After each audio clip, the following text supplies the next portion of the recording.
Welcome back to The Experience Land, a show where we dig deep into the real, raw, and extraordinary stories of ordinary humans. Today, we have Jon. Jon is a musician. He plays guitar, he plays saxophone. I don't know how many equipments that he has done masters in. I'm going to learn a lot on this Master podcast. of none. I'm telling you, master in none is master of everything. Okay, all right. So, Jon, how are you doing today? I'm good, Saurabh. Nice to meet you again. This is Pleasure. Great. Thanks for having me. Pleasure is all mine. So it was interesting that how we connected on Instagram, and I was looking that you play lots of music on different locations, and then I was like fascinated that you showcase that you are from Hull, Massachusetts, and I live in Hull, Massachusetts, and I'm like, how come we didn't get connected? And Right. And that's where I was like, this is something that I do need to showcase it on our channel called The Experience Land and show that what Jon has with his story of music and behind the scenes. Okay. So tell me, how did your interest start with music? So music became a thing for me when I was probably 3 or 4 years old. Wow. I remember driving my parents insane, drumming on the seat of the Ford Escort or drumming on the back seat of the Dodge Caravan circa 1980 something, and just driving them nuts with the music. Maybe I'm to blame for them listening to talk radio now because they couldn't take it with the music anymore. And, so I did that. I had a toy guitar that I never really learned how to play. And when I was in junior high, we were on the way. I was a hockey player, and we were on the way to somewhere. And my mother had said, why don't you join the band? They at least win their competitions, unlike your hockey team.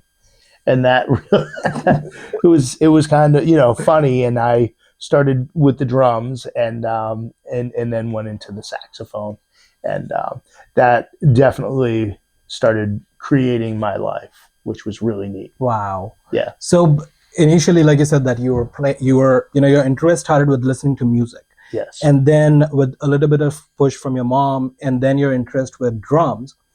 Why drums first? I think everybody wants to be a drummer. I mean, who doesn't want to sit down at a drum kit and be a drummer? You get to hit things. You get to hang out with the people in the band, even though I'm just kidding. You're still a musician. I completely agree with you. I mean, as a kid, we all love drumming. Yes. So I started there. It was loud, and I know my parents didn't appreciate the loudness of the drumming. And when it came time to pick something else to do, Kenny G was big at the time. The 80s music, you had, Richard Marx with Endless Summer Nights with the saxophone on it, or Careless Whisper by Wham. And there was just a lot of saxophone in a lot of the 80s music. Billy Joel, James Taylor, of course, it was more in the 70s, but yeah, there was just a lot of that kind of rock and roll pop saxophone that was kind of a thing. And then when I was in high school, ska really started to hit. So you had bands like Bim Scala Bim and the Mighty Mighty Bosstones and Real Big Fish toward the end of it. I think actually that might have been college when they started hitting. But it was just those bands really, they had a horn section. It was a little more badass. It was a little more of an edge. And that's how I fell into substituting for Big Lick, started playing with them. And then that just kind of, how do you're in high school playing in front of 1,000 people one night, or, opening for another band in Boston. Yes. And it was just a drug in a lot of ways where, how do you beat that? And so when I was in college, started another band with one of the other members of Big Lick, T-Bone, Tim DeBendris, was one of those guys. And then just with another band, and we just kind of merged the band and it became something. And so that was just kind of accelerated that. It sounds so fascinating that you're talking a lot about bands. Yeah. And there are different types of musicians. I'm not one of them, but I do a lot of research and I do find different personalities, that people who are singing in a band, and there are musicians that just do their solo performances. Right. So, how do you see yourself? Because you seem very energetic when it comes to team, when it comes to band. It's kind of, you need the whole family together. Yeah, with a band, it's a bit more of a democracy. It's like anything. I do a lot of solo shows because your budget is going to be able to, you can make more money just by going by yourself. But with the bands, usually you do have someone or a couple of people that are really the business owners of the band, and then everybody else is kind of the hard gun. But when you're young, it's camaraderie. It's a team. You're all against the world. At least that's how it used to be, and it was creative of how to build that back then. You would be going to Kinko's with magazine cutouts, and you'd make these flyers that you would hang up places to get people to see that you were playing. You would pass out things at shows so that people would say, oh, this band that's like this band is also playing. I might like that. And you would see that whole thing grow at one community, and then another and another. And then all of a sudden you see, oh, we have this circle of places that we play. Yes. It's different now. Now you can't post anything anywhere. It's, most communities have laws against putting up a Copyright. poster, or you have copyright issues. You have all sorts of things. And the internet, people are so glued to the phone, or that it's harder to get people out. It's not that it can't be done. It's just more difficult. And where we could sell a physical item, you could sell a CD, and someone would pay money for that in order to listen to the music and share the music. Now, for the most part, people do it for free. It's out there. And so again, it's a harder thing to say, okay, how are we going to be able to sustain this? So it's one thing to have a band and have fun, but to actually sustain it as something that's going to bring you income and the ability to, pay your rent becomes a harder issue.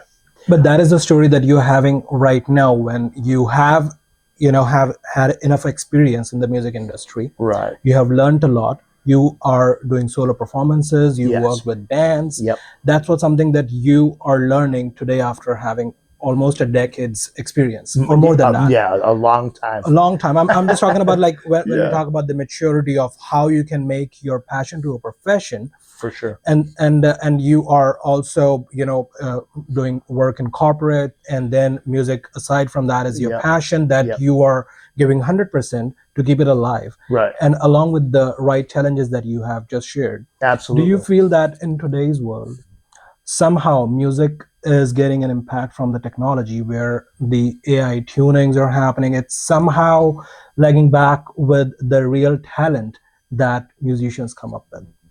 Yeah. So it's both, where AI can actually write a song and perform a song in your voice, which is, to me, it's a terrible thing. It's not authentic.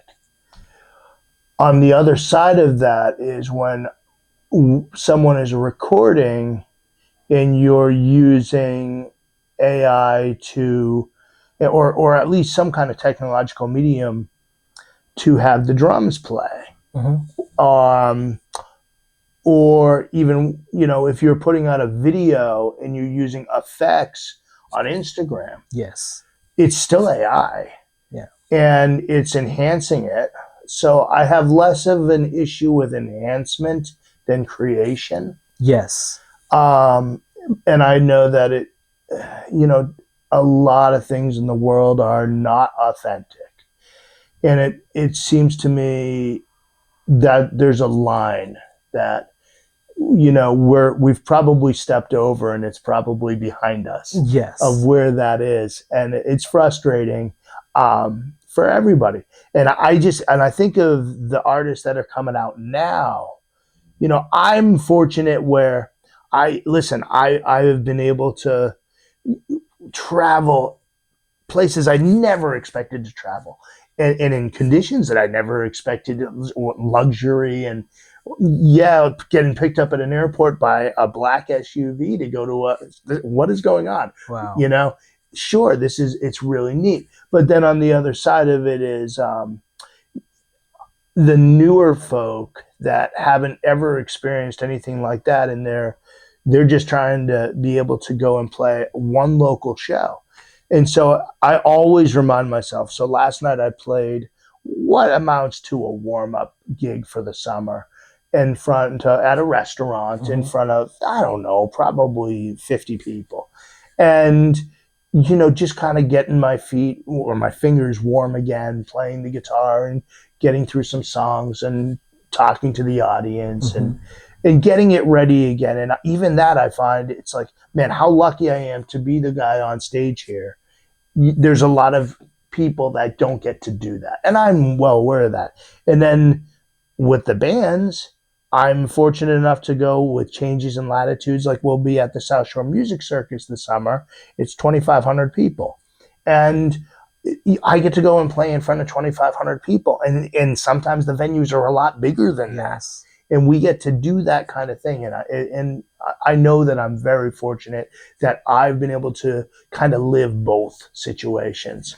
But at the same time, I do, you always wish that it could go back a little bit. It is a matter that you are experiencing challenges and you are getting benefits from AI, Right. because sometimes what I have personally learned, that you look for an idea and sometimes you just circle around in the same direction. Yeah. So as far as taking the ideas, it's fine, but implementing the whole surface by something that is not authentic just doesn't value the talent as Right. much. And for how long you will be able to sustain with that, because once you get dependent on such a technology, then you stop using your own intelligence. For sure. And people have used, tracks forever, for a long, long time. And I have a friend who, I'm not going to use his name, but he's a singer-songwriter who's written songs for a lot of other artists, and also is quite the performer, plays a lot of shows every year, and he's fairly well known. And he has tracks that are used as the background for one of the songs he uses live now. Wow. Which is a line that he wouldn't normally cross. And he said it's one of the best moments of the show. And just because it works. So where is that? Where is that? I don't know where the line is, but yes. Well, that's the story. And bands do it too. That is true. Well, that's the story that is happening today. Yes. Let's go a little back in the time when Jon was still exploring music. It is the midsection between the time you were playing the drums on a table and then to buying your first equipment. What was that experience? Buying my first equipment. Yeah. So as a child of the 70s and 80s, purchasing equipment and obtaining equipment were probably two different things, because purchasing would use the transfer of financial, and it didn't always happen that way, and instruments were obtained. So the first real purchase, because I was pretty good at borrowing for extended periods of time, instruments. And I was fortunate at my high school. So I didn't go to Hull High. I went to King Philip High in Rentham. So I was here in Hull in the summers every day and lived here. But for the school year, we were in Franklin, and then we were in Rentham. And so high school was King Philip, and they had an extensive music program, wonderful music program. Peter Tileston was the director, and I owe everything in my life comes from that. And he bought me a saxophone to use for the time I was at King Philip, and it was a Selmer Super Action 80 Series 2 saxophone that was probably $4,000 then. Wow. And then when I went to college, I had a very cheap saxophone, and again, the college said, "Oh, we need to get him something. You need to buy it this time." So my father helped me out, and we got an alto Selmer saxophone. But then I switched to tenor, which is bigger than alto, and it's more. You can use it for more. It's got more of me in it. It's more of a sound that I felt was the right sound for me. And alto's a little higher. It's got to find its spot. And anyway, in my opinion, so I finally went out and bought a tenor saxophone, and I went to Rayburn Music in Boston before we were about to go on a tour, and bought a Selmer reference 54. That's what it was, which was in a tenor saxophone that was really expensive and really nice. Let's put it that way. Um, and that horn served me very well for a long time and traveled all over the place. Now and then I had an endorsement deal with another saxophone company, so I used that for a while, and now I am back to Selmers, and I have two Selmers. One of them is my main horn, which is what we're using tonight, and that's a Mark VI from 1967. Wow. And right. So is there and correct me if I'm wrong, because you are an expert in the industry. Is there more value of the equipments that are being used by some famous singer or some famous musician? Like the saxophone that is from 1967 would have a higher value than you are getting it today. Yeah, well, that does. So most people are familiar with the Stradivarius violins, and the Selmer Mark VI from those eras. Those are the Stradivarius of saxophones. First of all, the ergonomics of it changed, where you would place your fingers, and so they were no longer in a straight line. They were shifted so that it worked better. The pitch was improved, the intonation, note to note. Though I do my best to ruin that every time I play.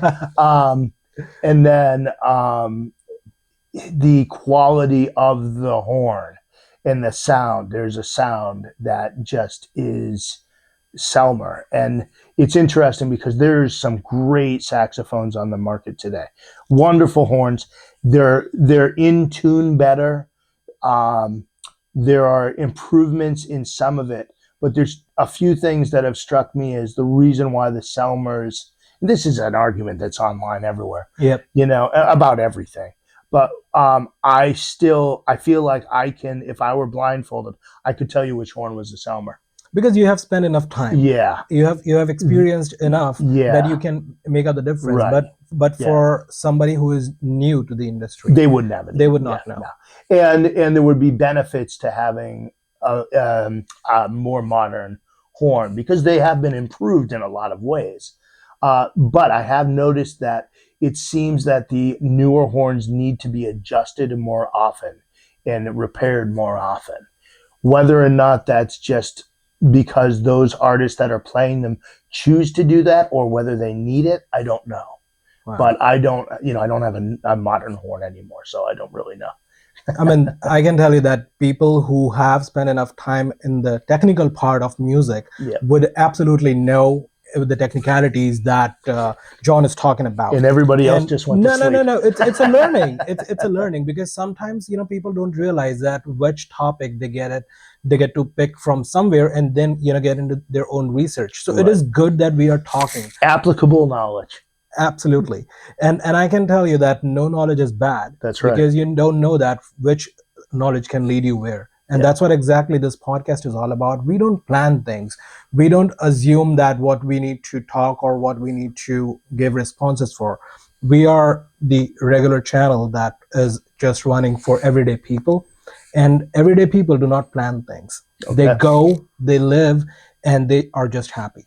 And with that, I would ask Jon that we talked about music, we talked about the equipments, but let's talk about Jon now. Who is Jon? Jon is Wendy's husband and Thatcher's dad. So I think that the most important thing to me was not screwing up my son too much as he was growing up. My biggest fear was I didn't want him to be like me. I hope that I'm fine with my crazy. It's funny. Everybody's got some crazy in them. We talk about planning and not planning. I tend to be someone who plans as much as I can to control what I can control, so that when everything goes haywire, at least those things that could have been controlled are controlled, so I don't have to really worry too much. Um, I tend to be, I work in insurance Mm-hmm. at Fink and Paris Insurance. I'm very excited about working with friends that are great people. Mm-hmm. And a lot of that is managing risk. Mm-hmm. And I feel like I'm not the smartest person in the world by any means. And so I try to manage the things that I can manage, so that when the unmanageable stuff happens, it's not a big deal. And that's really, Mm-hmm. not to go back to music, but to go back. Mm-hmm. That's funny. Well, I'm not going to go back to music, but I'm going to go back to I music. know that. I'm like, how is that even It's possible right. for a musician Right. to kind of not talk anything but about music? So when I was in one band, it was a Boston-based band called Claris. We were in the middle of making some changes in the band of who was in the band, and the singer and myself went on kind of an acoustic tour where I would play saxophone and he would play guitar and sing. And we went to one of the places that we were playing was in Northampton. We met some people that they ran the activities for a college out there, Mount Holyoke, who asked us to play there. Mm-hmm. When the business side of me says, take care of this right now, because if you wait and try to call them, you're never going to connect. Well, let's just do it right now. So we booked the show right then and there. And we booked it in order to open for someone who's now quite a friend, Stephen Kellogg. And we opened for him because I knew his name. I didn't know why I knew his name, but in the music world, if you know someone's name, it means something's going right for them. So it made a good business sense to do that. When we walked into the show, the first thing that was going on was Stephen was on the stage yelling at his manager to get him the masters. There were a whole bunch of things that just made so much sense to me right there. Number one, he wanted the masters of the record that he had just recorded to be seen, and he wanted them within his sight so they didn't lose. He didn't want to lose them. So something was so important to him that he wanted to keep it in his sight. That made an impact. The second thing as I watched this was he was able to do his entire show with just him and a guitar. He did not wait. He did not need to wait for a band to call and say, hey, we need a saxophonist.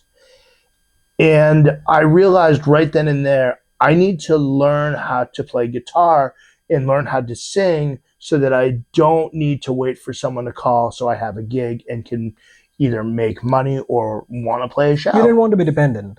Yeah, that's a great way to put it. I mean, And correct me if I'm wrong, like you started again with the drum, but then going to the other instruments, it's one thing that you have your interest towards music. Yeah. But then you also wanted to learn things in a way that you are not dependent to put a stop and hold in your journey. Right. Because sometimes, like you said, that with solo performances, for some reason, you are able to do it because you know that if somebody is getting added to the band, you know that how to guide that person. Absolutely. Or even to learn for that matter. And, Right. and when it is about playing the guitar and drums and saxophone, I mean, all three of them comes with different practices. Yep. And takes enough time and energy to learn. But that's what the interest and the motivation is all about. Absolutely. Yeah. No. So that really became a way for me to know I could always be employed.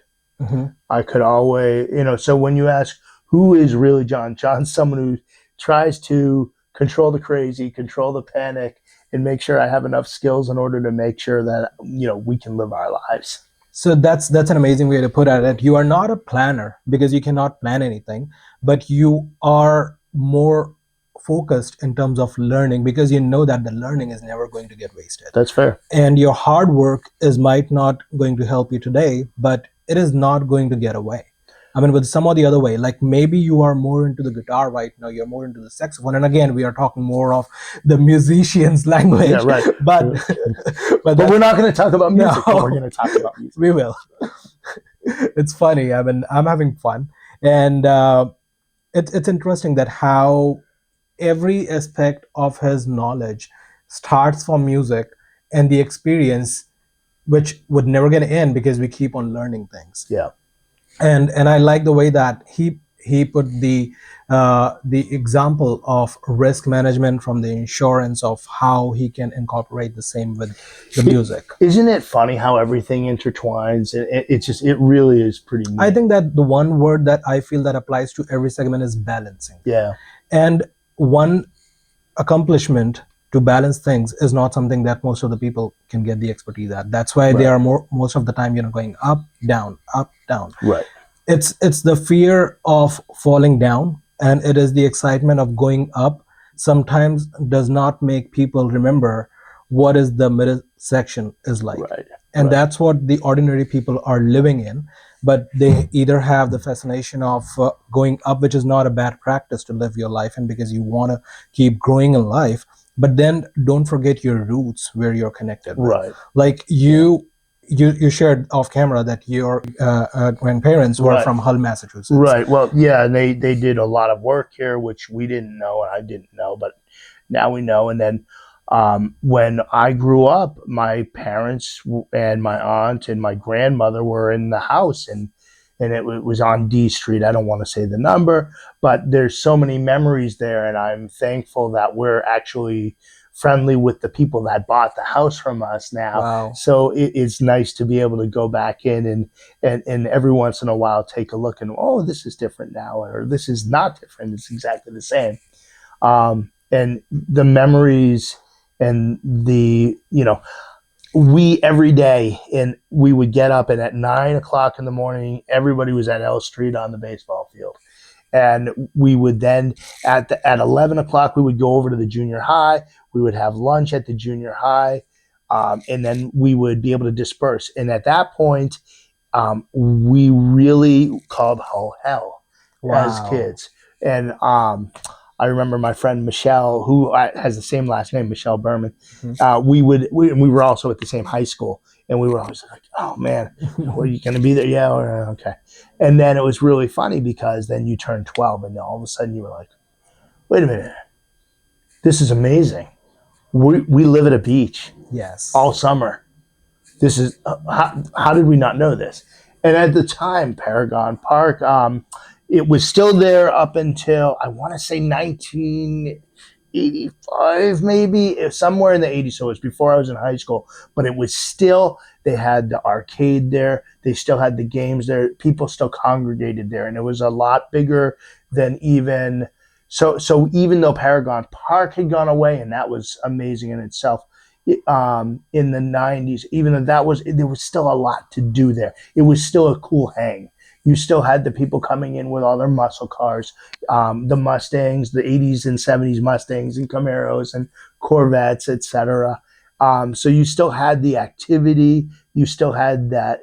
I don't want to say in it was. summers, I still see these vintage cars, coming in Yeah. parked at the gut. They still do that. Yes, Yeah. Okay, and good. the bikes as well. Yeah. And I Yep. kind of, I completely agree with you that there is a memory, there is an emotion from the past that will never going to get away. Right. And that's one of the reasons this Hull, Massachusetts page is doing really great when people are sharing their emotions. Yeah. And people who are living in Hull right now are definitely going to relate with that. But people who have lived in Hull are living in different towns are even going to be more interested because that's the memory that takes you back in the time.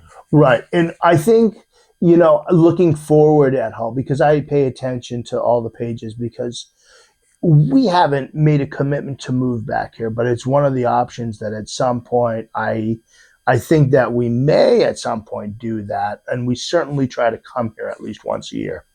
But Paragon Park in that area now, for the first time in my lifetime, we drove in today, and it's gone. And there's a lot, and obviously they're building there. My hope and I can't imagine they wouldn't, is that they're going to be building something at the bottom for those activities to continue, which would probably be better than what they've had over the last 15 years there, no matter what. I mean, you're talking about when we were growing up, there was a water slide, there was mini golf was new, there was a lot to do. And no matter what you do, you're at a beach town. You got to build things for people to do because you're always going to have kids there and you're always going to want to make those memories and have them make those memories to want to come back. I can tell you one example. Like, obviously, I was not in the US when the Paragon Park was there. I guess I was not even born there. You got here as quick as you could.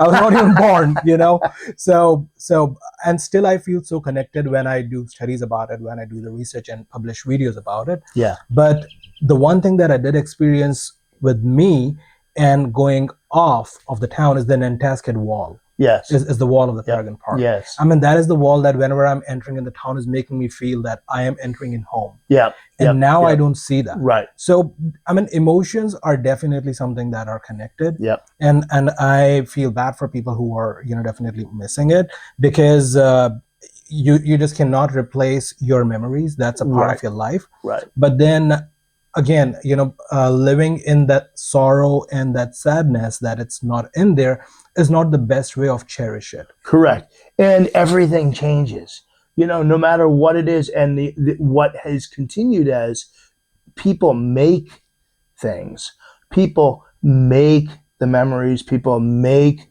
what will become the memories, whether it's a business, whether it's a restaurant, whether it's an amusement park or an arcade, or whether, whatever it is, those are going to continue to be made no matter what happens. Yes. So that's, absolutely. This right here is something that you're making, that this is going to become a memory. I mean, when I met you right away, there was an instant connection. Yes. And, how fortunate we are. And that's just life.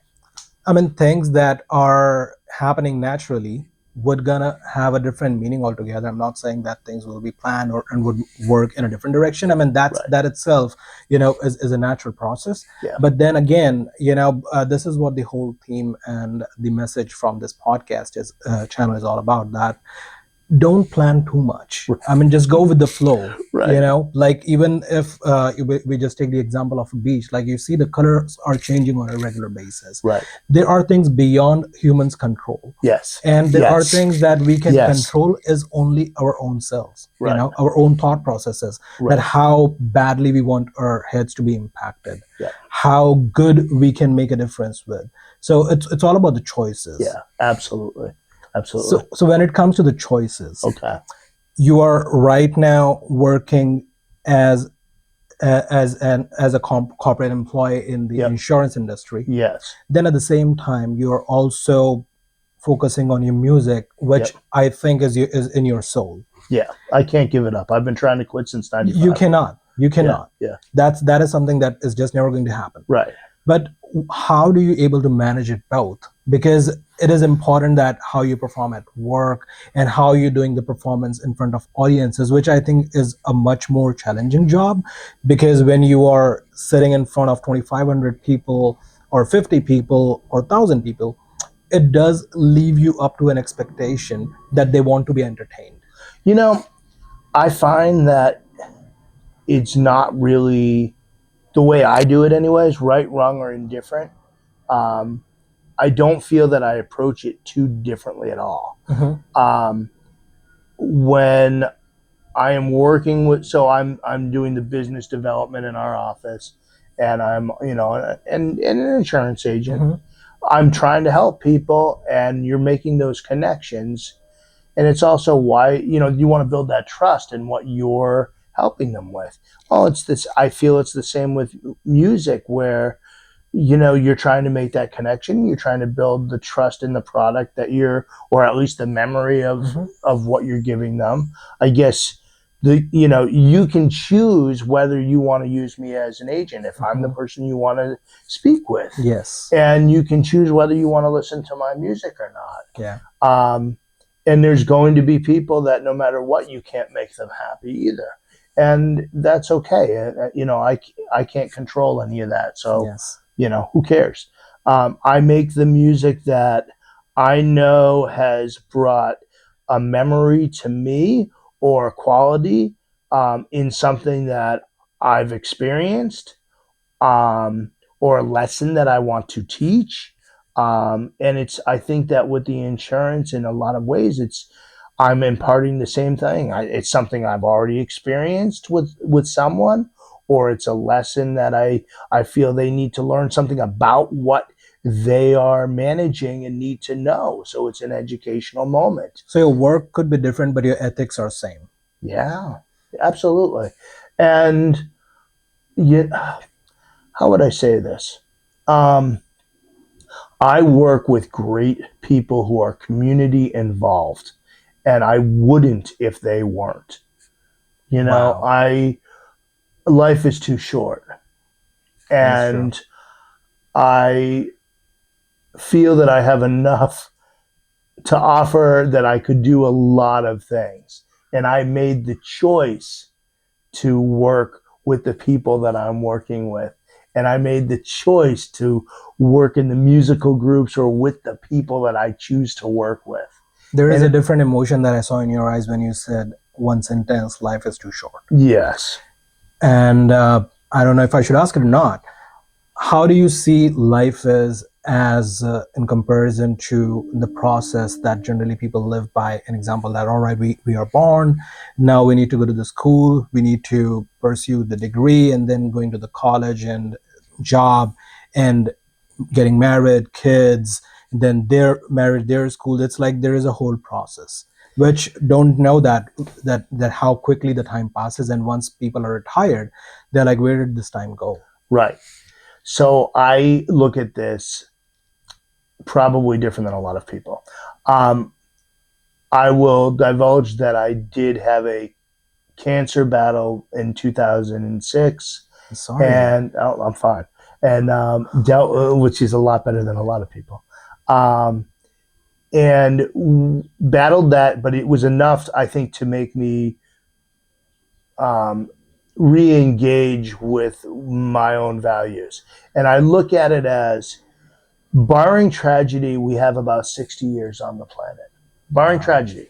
Now that could go 20 years in either direction. You could be 80. You could be. I'm sorry, the other way around. 80 years on the planet. That's what I meant. 80 years. It could go 20 years in either direction. 60 or 100. Barring tragedy, Yeah. that's really what you get.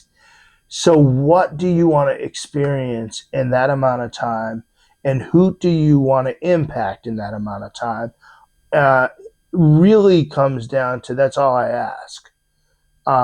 Is this something that I want to experience, or is this something that I can impact someone else with? Um, Beyond that, does it really matter? So, in some ways, I record music, I write songs in order to have something that's going to last beyond my 60 to 100 years. Whether that's 5 people that listen to it or 5 million people that listen to it. What's You the don't look difference? for that count, you look that Whatever. how it can benefit anyone. Right. And experience wise, man, I'm the luckiest person on the planet. I'm very well aware of that. To the point where my wife's sitting over here. Even the wedding that we had, which people to this day tell us, that was the best wedding. We didn't blow a whole bunch of money. It was very small. It was, comparatively to a lot of people. And my attitude and Wendy's attitude was, this is not we were told this is the best night of your life. This is Yes. supposed to be the best night. Well, my attitude and Wendy's attitude was, if that's the best night of your life, and there's a lot of time after that. That doesn't make a lot of sense. Yes. So let's not blow it all on one night. Let's have a nice party. Good to see everybody. I didn't expect my wife to leave with her friends from the wedding, and I was there putting away the sound system, making sure everybody was taken care of. Wow. But 20 something years later, we're still good. So I guess that was the right decision for her to leave with her Absolutely it is. I mean, I can tell you that when you talk about the weddings, friends. it is like, and how you elaborated that, you were doing everything by your own, Yeah. and managing things by yourself, and it was a fun wedding. Yes. I can think about it from the comparison that, I mean, I have not attended any wedding in the US, but I can tell you about the weddings in India. Yes. And if you have heard, they're like large. Yes. Like minimum guest count that we have in our weddings is 500 people. 500 is the minimum count. Wow. There is no way you would have less than 100 type of dishes. That's amazing. At least 15 to 20 type of desserts. So I might, just because of the desserts, have to experience a wedding in India. You definitely need to. I mean, just And the desserts alone sounds like a good idea. Music, Yeah. dance, Yeah. drums, Perfect. you just name it. Perfect. There is no comparison. And once in a lifetime, I think that you should definitely experience the Indian wedding. We're gonna have to put that on the list. It will make you dressed up in all colorful clothes. Yeah. You got to wear the turban. Okay. You got to wear different things that you have never experienced in life. There are different occasions that would make you wear different clothes, Okay. and all those occasions would have a meaning towards it. Oh, there we go. And it's a process. It's not just a 1 day or an hour wedding. It takes days and This weeks. is going to be.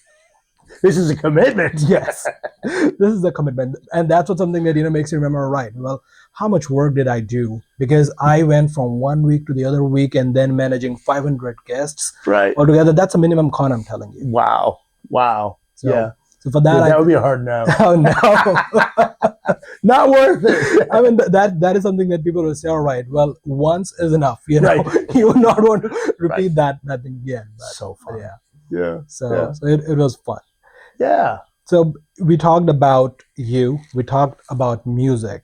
Yes. We talked a little bit about Hull. Yes. Let's talk about your connection with Hull when you were back in the time you were experiencing that, how Hull is offering services, how Hull is offering you the capacity that you are not just living in an ordinary town. You are living in a beach town. Right. And now, after years, you Yep. do see that how the value of properties and things are going crazy. Yeah. And people who are still sticking to Hull still feel blessed that that they're able to survive. But then people who have moved out, like you, Yeah. and I know that your emotions are still here. Right. How do you feel about it? Well, it's interesting. We were driving in today, and again, we're seeing. And I said, I don't know how people can afford to live here, and I want some of the. Obviously, some people have had houses passed down, this, that, and the other thing. But on knowing how much something costs to insure, and being able to ballpark something and looking at certain situations, I don't know how that's sustainable. So that's interesting. I would love to move back to this area if that were in the cards at some point. I feel fortunate that we are able to come when we are able to come. And I know, again, that's a very fortunate thing. Most people can't just say, oh, well, we're going to put this in the schedule and do that too. It also is at an impact where, so years and years ago now, so we're probably talking 2000, I would say 10 or 11. I would have to go back and look. I was playing a gig. My friend Jackson Weatherby said, hey, you want to play at a place in Hull called The Parrot? Now, Jackson Weatherby now in 2025 is a big rock star. Wow. He's the singer of a band called The Elevators they just played Red Rocks again. So a huge band. At this time, I can't remember if it was just Jackson, me, and a few people, or if it was a full band, but we were playing at the Parrot. Oh, I'd love to go do that. I'll be able to go see my old house on D Street. And I hadn't been back here in quite some time at that point. And so I was very excited to come back. And that's really when that reconnection started. And I went out on the deck upstairs, which I don't think Brian didn't own it yet. So it was, I don't think there were too many tables, but there were tables because I sat at one. And I wrote a song right there called Fish and Chips. And that really, to me, was like, I need to get back here. And that's really what it was about was, man, what a great place to end a week. What a great place after you're doing all the things that you need to do to be able to have a life, to be able to say, oh, man, but there's the kickback right there. right there. So yeah, that connection's there.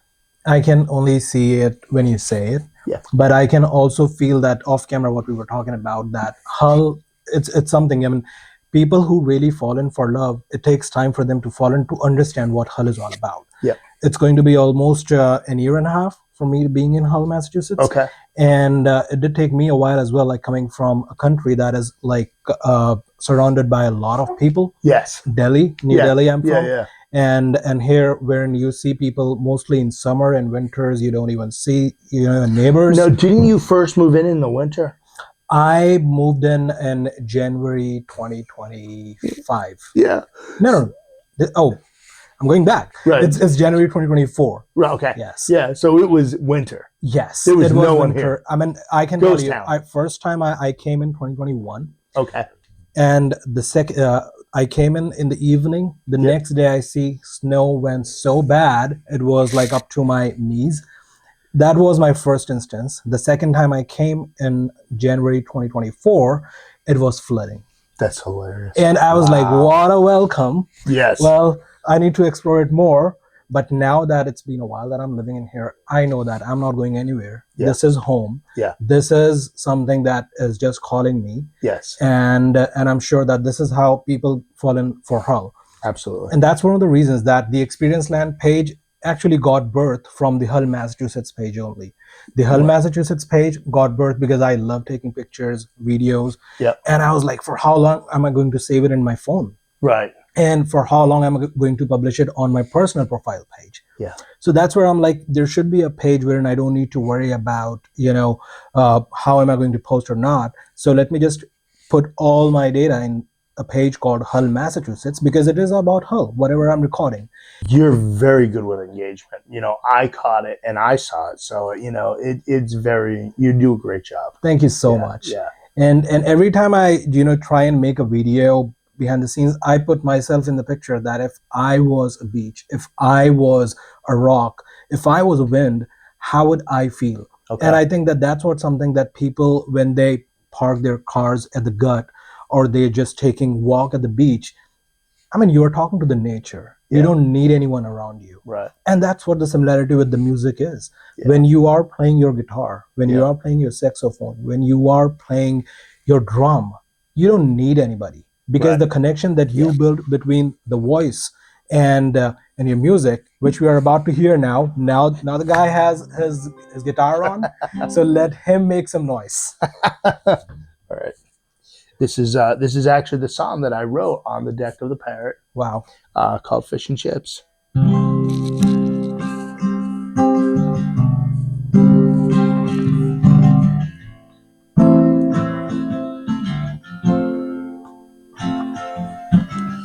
Fish and chips on a rooftop, sun beating down on my neck, catching some rays at the end of the day. Haven't finished my first beer yet.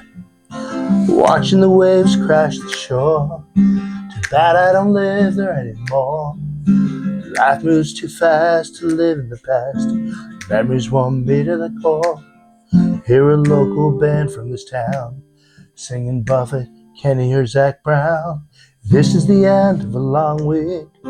Raise up my beer, toast the sun. Sitting back here on Nantasket Beach. Smile cause the weekend's begun. Got a few dollars left in my pocket. Already paid this month's rent. Things are looking up for us, baby. Must be that seaside scent.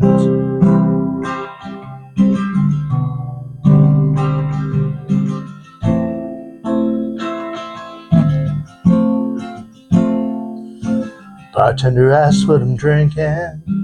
Waitress gave me a smile. I order another cause I'm waiting for her. Think she might be a while.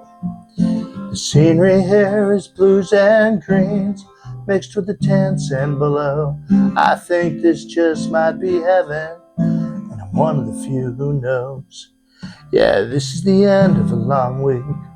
Raise up my beer, toast the sun. Kicking back here on Nantasket Beach. Smile cause the weekend's begun. Got a few dollars left in my pocket. Already paid this month's rent. things are looking up for us, baby. Must be that seaside sand.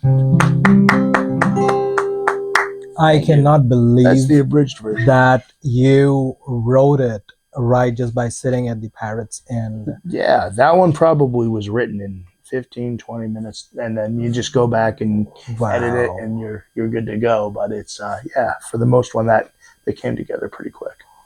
I mean, that's what this town brings you. Yeah, That's what music brings you with. Absolutely. Because that's a combination that you have your guitar with you. Yep. You see the beach right in front. right. You have the fish and chips on your table. Yep. Along with the beer. Yeah, What else you need? right. What else you need? Pretty simple. And I can tell you that, I mean, this is what the talent is all about. You don't need a lot. Right. You don't need a lot. Just go with the flow. Yeah. And that's what it takes you and makes emotions that are unforgettable. Right. Yeah. That Yeah. is so cool. So right. thank you for sharing that song, and I'm sure that Halonians are going to love it, because that's what Halonians are. They love music, they love beach, and something that you have written, I don't think that I have heard anytime sooner, like such a talent. Oh, thanks, man. That too, you know, like right on camera. And thank you so much for sharing your story. Thank you, sir. Before we close the podcast, one advice or one message that you have for new musicians who are still the drummers, who are still trying to find the interest which instrument they need to go with, whether they need to be a singer, whether they need to be a music producer. How would you give them the advice? Sure, it's a great question on the music side of things, and my answer surely today has changed from what it would have been when I was in high school. And when I was in high school, I thought I need to just be an expert at this one saxophone. I need to get really good and be the best saxophonist on the planet. And now, first of all, I've realized you just really want to work on getting better. You're always going to want to work on getting better. And it doesn't even have to be at saxophone. It can be whatever you're doing. You just want to work on getting better. To be fair, even as a husband, I just work at getting better. One of these days, maybe I'll be a good one. But as a musician, you want to be able to record. You want to be able to learn the business side of it so you can book a gig. You want to learn how to market yourself. You want to learn how to speak with people and learn what's important. You have to do it all. I work with Changes in Latitudes, which is a huge Jimmy Buffett tribute act. As a matter of fact, Jimmy Buffett's band members have played in the band and recorded with the band. I work with a guy named Steve Coretta, and Steve does a lot of things different from Stephen Kellogg, who does a lot of things different than some of the ska bands that I've worked with. And you learn those things that they're good at and what they value as, you probably should spend more time worrying about this than this, and how to treat people even. And that's, all of those things come together as if you're going to be a musician, if you're going to be anything, everything is marketing. How you present yourself to one person is how you present yourself to everyone. And I don't think it's really stuck in just music. I think it's anything. And if you do pick up an instrument, you just want to do something every day to get better. There are times, because of my day job, which can bleed into other times of my life too, which is great, that I don't have a ton of time to practice or write a song. So you take the 10 minutes that you do have, you set your, we all carry these phones for the most part now. Set your timer for 10 minutes and just work on something for 10 minutes. And that's 10. If you do that every single day, from that scrolling part, that you are always consumed by. There's something, right? And so that's, I mean, there is a life that people are kind of living behind the phones, but there is a life that is recording the real life. Correct. And that's what is more important. Is like, yes, you will go online, you will learn a lot, but unless and until you will not practice, because like you rightly said, that this is not a process where you can start from A and just reach to a point B. Right. It is an ongoing process. Every day you're going to get better. Every day you're going to learn something new. Even today you are learning something new. Correct. And that's what the whole thing is all about. Like one thing today I learned is I have to go to India for a wedding. Oh, there you go. I'm only going to be one of at least 500 people, but the desserts are going to make it all worth it. I can tell you, you come to India, about your stay, your tickets, don't need to worry. Just be there. And Just that's be what there. I mean. I can tell you that this is like a different culture altogether. Love it.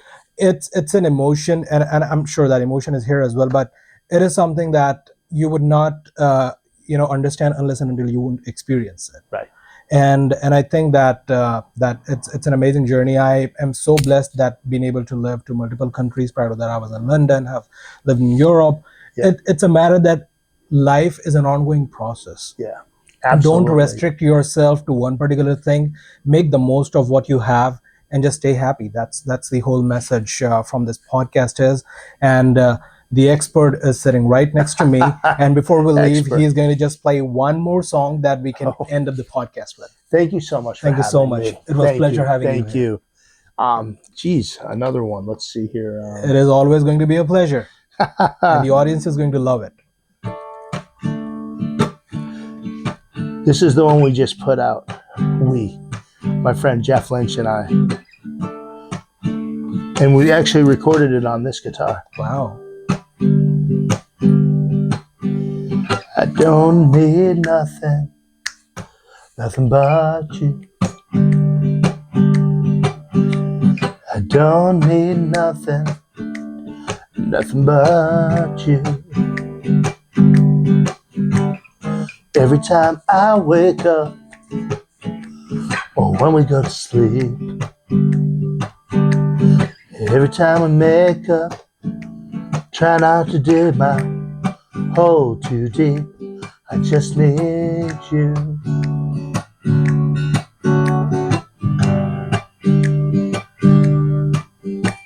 Don't always need sunshine. Sometimes we need rain. Might get a little gloomy. Gonna fight through the pain. But I'll be right by your side to hold you upright. And if I fall, know with you I stood tall, 'cause I got you.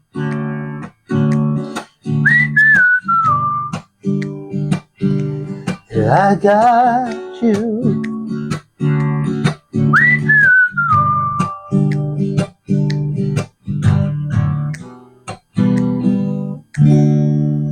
That is so cool. Thank you so much. I can tell you, I'm getting goosebumps. It's a matter that sitting next to someone expert like Jon and listening to that such amazing I don't know sound, about the music. word expert. I mean, for people like me who do not have any clue about music, we that's can great. only feel it. Yeah, People yeah, like me yeah. can only get the sense that how much it takes to put your soul in something that can make other people feel blessed to be a part of your music. And I feel completely blessed to have such an expertise and an emotion Thank in you. your voice, in your writing, in your music playing. It's just commendable. And I'm going to share the information how you can connect Jon, his social media handles, his website, and if you need anything about the music, about how you need to pursue your career, if you want to make bands, if you want to collaborate with any music performances, feel free to contact Jon, and Absolutely. I'm sure that it's going to be rock and roll. Thank you so much. Thanks, Pleasure. Sharma. Thank you so much. Appreciate you.